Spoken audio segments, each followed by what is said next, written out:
Les drôles trolls se font troller. Avec Jean-Denis Scott.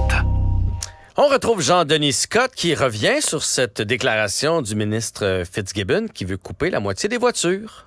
Ben oui, si jamais on veut être carboneutre en 2050, il dit il n'y a pas 10 millions de façons, il n'y aura pas 5 millions de voitures, il faut couper ça de moitié. Donc, tout ça pour qu'on puisse atteindre nos objectifs de réduction de gaz à effet de serre. Réponse du ministre de l'Éducation, Bernard Drinville. Lâchez-moi avec les GES. Ouais, c'est ça. Ça n'a pas super bien vieilli, hein, cette déclaration-là. Non, d'autant il y en a plus plusieurs, lui. Oui, c'est ça. Puis en plus, tu sais, dans le côté cohérence d'un gouvernement, il y a Fitzgibbon qui a ajouté « il faut être cohérent ». Hey, ça, là, je veux dire, c'est comme Marie-Chantal Toupin qui nous dirait « il faut rester pertinent à travers les années ». Tu sais, ça fonctionne pas vraiment. Remarque, il faut peut-être pas s'étonner aussi que Fitzgibbon fasse des déclarations incendiaires comme ça. On sait qu'il aime pas mal ça, le conflit, lui, particulièrement le conflit d'intérêts. Remarque, lui qui nous a dit de limiter nos déplacements, ça vient quand même d'un gars qui sait amplement c'est quoi le fait d'être déplacé. Alors, j'imagine que c'est une source fiable. Pour ce qui est de diminuer le nombre d'achats de voitures. Est-ce que tu as vu la caricature de Y? Non, c'est je l'ai pas vu. Fitzgibbon habillé en un peu du style anglais avec son fusil qui s'en va à la chasse aux faisans dans le REM. Ah ben oui. C'est sûr, Ça, c'est sûr. C'est parce qu'avec une auto, au moins, on se rend. C'est ça qui est pratique de l'auto. Ça coûte cher, mais on se rend. Alors que le REM, ça coûte cher, mais on se rendait pas toujours. Mais là, pour diminuer le nombre de voitures, Jeff, la bonne nouvelle, c'est qu'avec le hausse du coût de la vie, ça risque de se faire tout seul.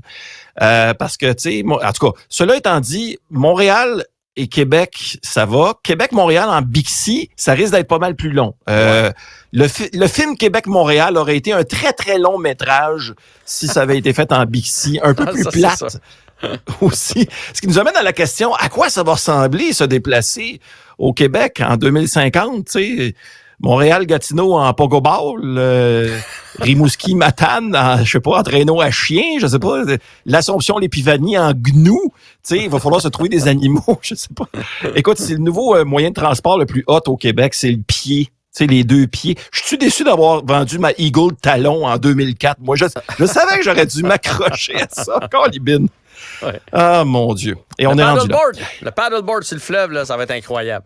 Québec-Montréal. Oui, c'est Montréal-Québec. C'est ça. Dans l'autre sens, exact. Ça va être plus dur. Puis, tu peux mettre des skis aussi en dessous pour le même trajet, mais en hiver. Ouais. Jeff, je te parlais la semaine dernière d'un vol important au studio Mel's à Montréal. Mais là, apparemment qu'il y a des millions de dollars d'Hollywood qui sont détournés à Montréal. Fait que on dirait que la fraude et l'argent un peu curieux et les manœuvres curieuses financières se poursuivent à Montréal pour le divertissement. Et dans ce cas-là, c'est 20 millions de dollars qui se sont envolés.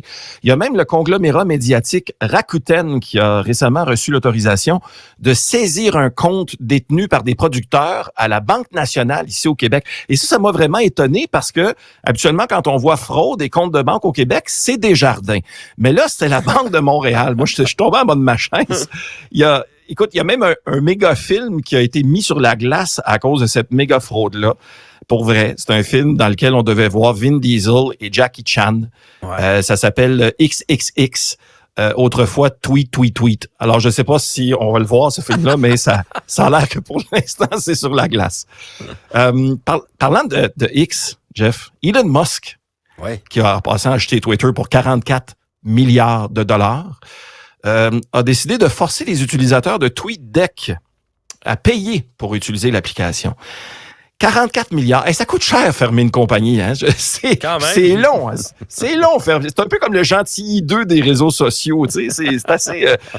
Puis en plus, dès qu'Elon arrive, ça devient radioactif. Tu sais, fait que vraiment, il y a un concept là. Et une autre personne riche, c'est Elon Musk. Un autre riche qui est connecté sur le citoyen moyen. D'après moi, dans 2 semaines, il va proposer de couper de moitié les automobiles aux États-Unis. Tu sais, ça va régler la... Sauf Tesla, ouais. là, il se tirait dans le pied, il se faisait ça. C'est vert, ça, Tesla. Oui, mais ça prendrait sûrement un compte vérifié pour l'acheter. Écoute, puisqu'on est aux États-Unis, bonne fête à Madonna. 65 ans quand même aujourd'hui. J'ai écrit en privé. Ah ouais, puis... Réponse? Elle m'a pas répondu.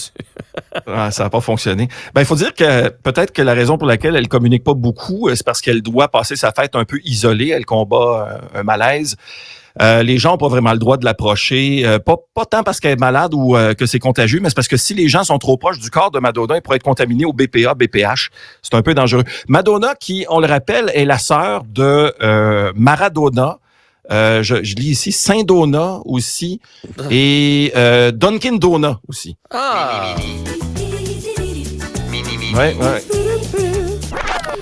Souvenir aujourd'hui. Hey, tant qu'à être chez nos voisins du Sud, vous en parliez tantôt, vous deux, là, c'est intéressant. Le président Joe Biden qui a annoncé qu'il va se rendre à Hawaï le 21 août prochain. Là, on sait à qui appartenait la coke qu'on a retrouvée à la Maison-Blanche. C'est au responsable de l'agenda et des communications de Joe Biden. Évidemment, la question, c'est pourquoi attendre si longtemps que ça et est-ce que ça fait vraiment une différence? C'est un peu de ça que vous parliez tantôt. Je rappelle que George W. Bush, après Katrina, il avait attendu quelques jours seulement, puis il s'était fait ramasser. Parce qu'évidemment, la présence du président, ça rassure, etc. Puis c'est vrai, tu l'as dit, les médias le ramasseraient sinon. Mais 21 août, c'est quand même assez long. Je sais pas combien de temps durent ses siestes à lui, là, ça a l'air que c'est un peu long. Moi, je pense qu'il y a quelqu'un qui lui a dit qu'il fallait qu'il se rende à Hawaii en pogo ball ou en GNU. Alors, ou en Tesla. Ou en paddleboard. Ouais, ou en mini. Mini. Mini.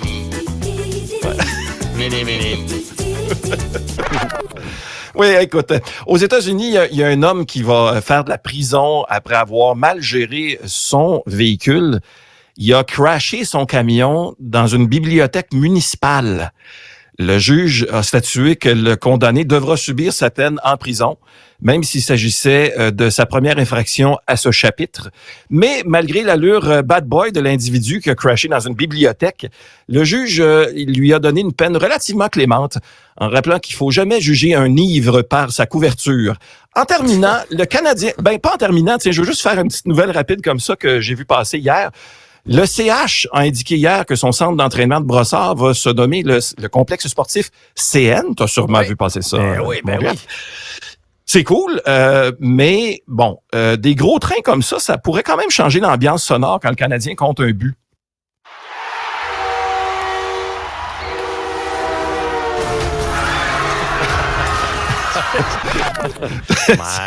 C'est sûr que la petite flûte de train, c'est un peu différent avec des gros trains comme ça. Qui est trop. Oui, exactement. Hey, parlant de la fin, dernière nouvelle, je te laisse sur une question. Jeff, est-ce que tu as un tatouage, toi? Non, je suis blanc comme neige. Bon, et moi aussi. Et j'ai l'impression qu'on fait peut-être même partie des originaux, des créatifs qui n'ont pas de tatou. On est quasiment une exception. Il y a une étude qui a été publiée aujourd'hui qui révèle un truc qui m'a étonné. Le tiers des Américains ont un tatouage. Donc, non seulement ça, le quart dit d'en avoir plus d'un. Alors, devant cette popularité-là, si jamais vous cherchez une façon d'arrondir vos fins de mois, peut-être pour garder votre voiture, quelque chose, ouvrez-vous un tattoo parlor et faites de la pub pour vous faire connaître. Au centre de tatouage L'Encre Jetée, nous avons toutes les œuvres d'art sous la peau. À L'Encre Jetée, nous tenterons de vous convaincre qu'ici, c'est comme le centre de vaccination. Aucune raison d'avoir peur des aiguilles. Nous prenons les clients et les clients tatouages. Tatouage. La majorité de nos tatoueurs font presque pas souvent de faute de français. Hey, je t'avais demandé de me tatouer Movie Girl. Ouais. Mais t'as écrit Vomi Gueule. La même affaire. Au centre de tatouage L'Encre Jetée. Ouais, t'as des tatous. Oui, t'as des tatous. Oui, t'as des tatous. Je suis pas quand même convaincu, Jean-Denis. Tu vois, Non. Je pense qu'ils ont mis trop de budget dans leur jingle et pas assez dans l'entreprise elle-même. Exactement. Je vais passer mon tour pour encore quelques mois. Salut, on s'en retrouve demain. On se réessaye demain. Salut, bye. Ne ratez plus rien. Tout ce que vous venez d'entendre est disponible sur l'application Cube ou le site cuberadio.ca.